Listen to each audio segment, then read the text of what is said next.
I am Barbie, and I am a mom, a friend, a sister, a nurse, a lay leader, a swimmer, a lover of life. And I am Barbie, and I am an alcoholic.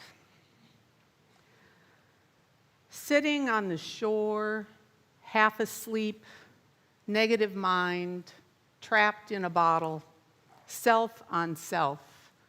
No golden sun, lapping waves, chirping birds. The beauty before me lost, only darkness.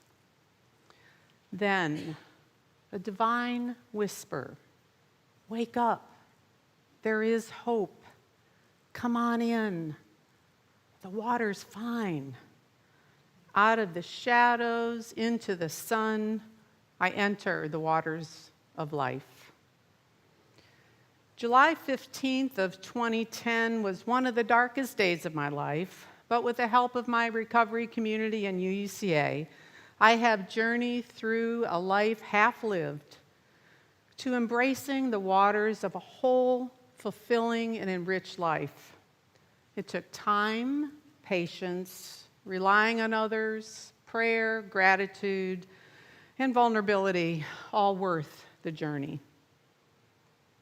Have you ever lived a half-life lived? A life where darkness, hopelessness, complacency, lack of presence, apathy, fear of change, a myriad of other reasons keep you on the shore, watching from the sidelines. Life unfolds around us without our full attention to the flow of the river, only half awake. Sometimes we're cast into the waters without our consent and feel as if we're drowning, seeing no hope. Even when the waters are calm, we get entangled in the mundane, losing sight of our priorities, our truths, and what feeds our spirits. In our daily living, we often focus on the immediate, the pressing, the worries that fill our minds. Yet in hindsight, these concerns often seem less significant. The gift of time is elusive, fleeting, and never guaranteed. Marcus Aurelius said, "It is not death that a man should fear, but he should fear never beginning to live." What's holding us back? I've trained to become an end-of-life doula. Death doulas, as they are also known, help people at their end of their lives, much like birth doulas help in the beginning. One way we support the dying is by exploring the meaning of their lives through a life review. We delve into an exercise we called RUGS: regrets, unfinished business, guilt, shame. These are the shadows that often lurk in the corners of our lives. If we can bring them to the light, learn from them, and address them, the end-of-life experience can become richer and more peaceful. These practices help a dying person accept their past in a new light, leading to transformation and healing. And no life is without its regrets, unfinished business, guilt, and shame. What if we reviewed our lives as if we were dying? What are our rugs? How can we address them? Are we living our truth or succumbing to societal expectations? Take a moment to reflect on what you truly value. It may be relationships, community, travel, spirituality, physical well-being. The list is yours. Are there words left unsaid, forgivenesses to be offered, dreams to be yet fulfilled? What can we do to manifest change, fulfill our dreams, and live a whole life? The story of my sister could have been one that left me with regret and unfinished business, but it does have a different ending.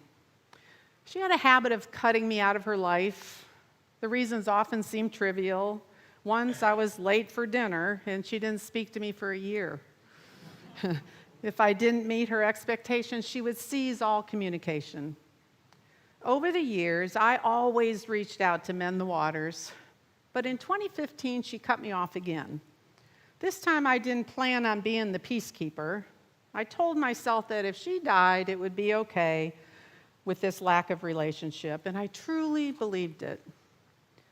Then in May of 2017, she called and told me she was in hospice. My son Ben and I immediately went to see her in New York. In that brief visit, we mended our past, made time to say, I forgive you and I love you, and she passed away a week later. I believe I would be living with deep sadness and regret if we hadn't had that reunion to heal our past wounds. Her reaching out was a gift, allowing us to have no regrets or unfinished business in our relationship. I believe my sister would say she benefited from our last visit and perhaps even died a more peaceful death because of it. Not every relationship can be mended. Some are so toxic that we need to protect ourselves with distance. But let your conscience be your guide in what feels right. The urgency of living fully becomes monumental when we know our time is limited. What seems so important now often looks trivial from the perspective of life's end.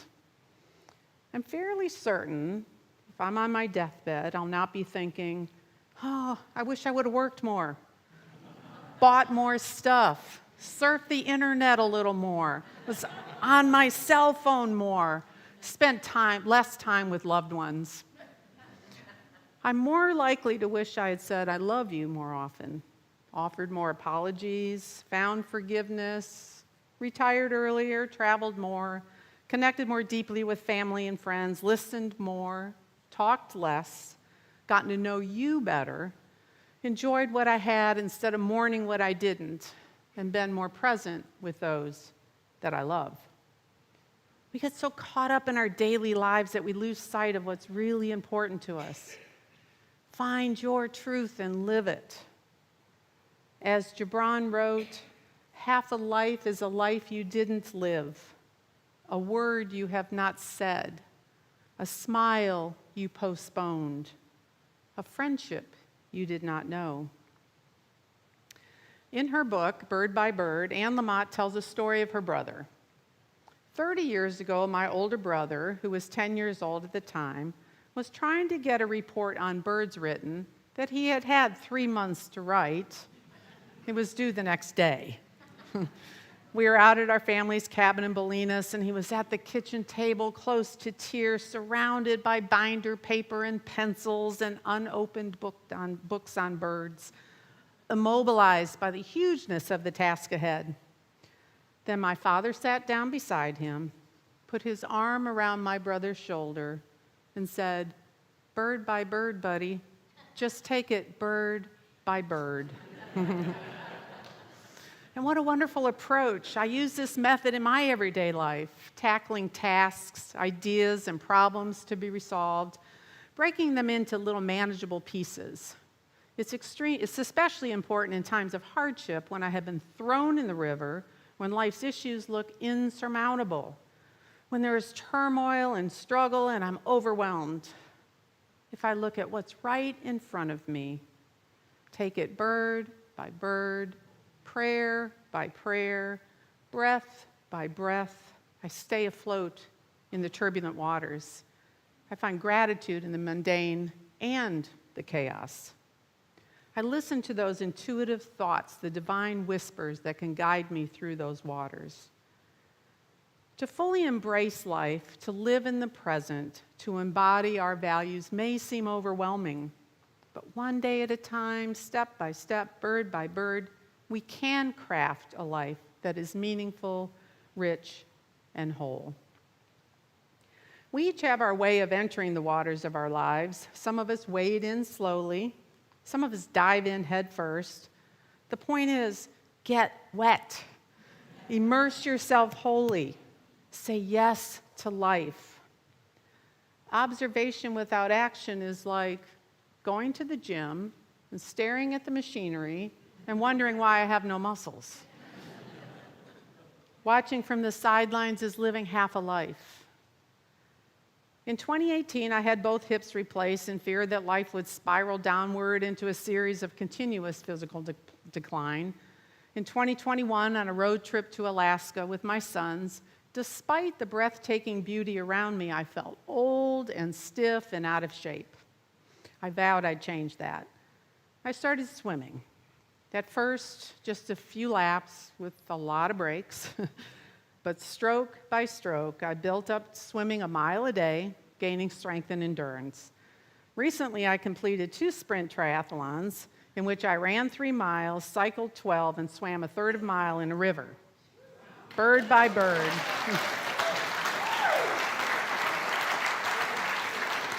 And stroke by stroke, I became first in my age bracket.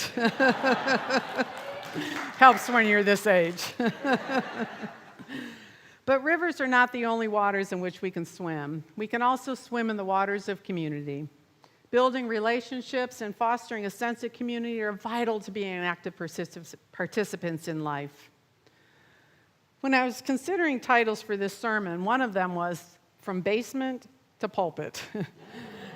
I first came to UCA and I stayed to myself, teaching only RE. Anybody remember the basement at Cliff Valley? I was in turbulent waters, full of fear. I was seeking community, yet I felt lonely and alone. And there is an epidemic of loneliness in this country, and lacking connection can increase the risk for premature death levels comparable to smoking 15 cigarettes a day, according to a new advisory from the U.S. Surgeon General. And it warns that the physical consequences of poor connection can be devastating, including a 29% increase in heart disease, a 32% increased risk of stroke, and a 50% increase in developing dementia for older adults. Loneliness has the capacity to kill. One suggestion made in this study to combat this epidemic is to cultivate a culture of connection. To swim in the waters of community requires building relationships and finding this community. It's about stepping into the waters of life. My arrival at UCA found me petrified to speak in public, lead a group, be on the board, or act as a lay minister. But over time, I have performed all of these and fully immersed myself in this community, bird by bird. I made commitments, reached out my hand to others, joined groups, led groups, focused on my spiritual life. I've learned that to have friends is to be a good friend. I learned to pray. Meister Eckhart, the 14th century Dominican friar and mystic, said, "If the only prayer you say in your entire life is thank you, it is enough." I practice gratitude daily, even in the hard times. The journey from isolation to connection is essential for all of us, transforming our spirits and sense of belonging.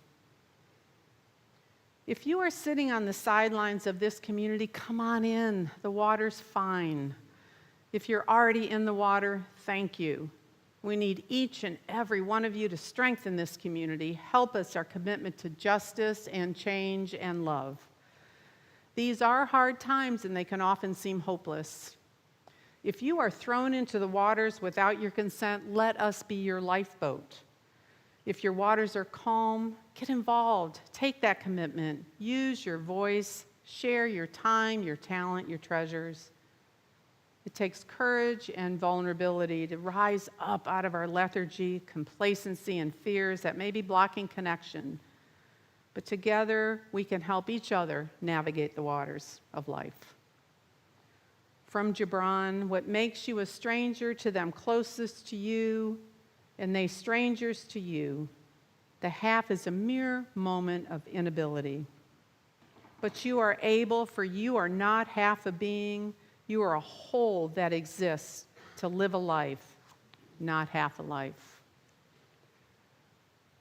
Let us wade in the waters together, take risks, be open to change, discover what matters to you, and find your truth and live it.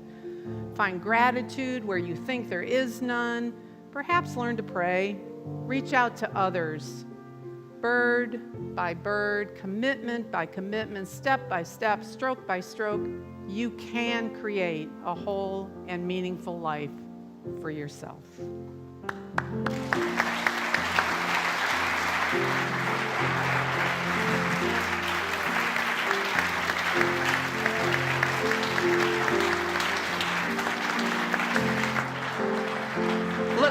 together, shall we? Just as long as I have breath, I must answer yes to life, though with pain. We have to go back one. Hold on. We're gonna start that whole verse over. It's gonna be great. Let's go back to the just as long one.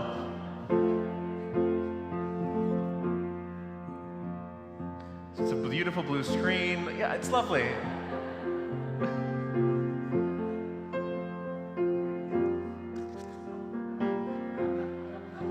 I could just sing it, I guess. I mean, that's fine. Hey! Thanks, everybody. Here we go.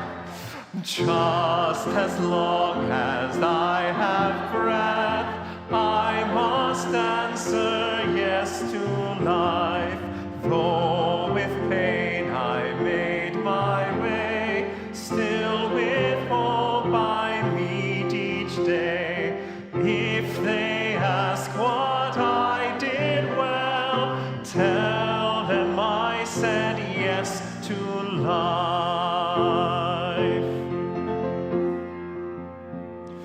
Just as long as vision lasts, I must answer yes to truth. In my dream and in my dark, always that elusive spark. If they ask what I did well, tell them I said yes to truth.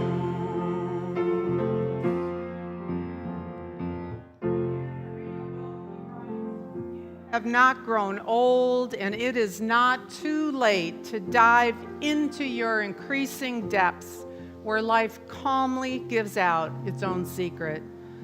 Friends, I invite you to explore your lives, find your purpose, speak your truths, say I love you more, offer forgiveness, receive forgiveness. Get off the bench, listen deeply, stay in the moment, travel, don't travel, retire or not. Whatever you decide, don't wait. Come on in. The water's fine.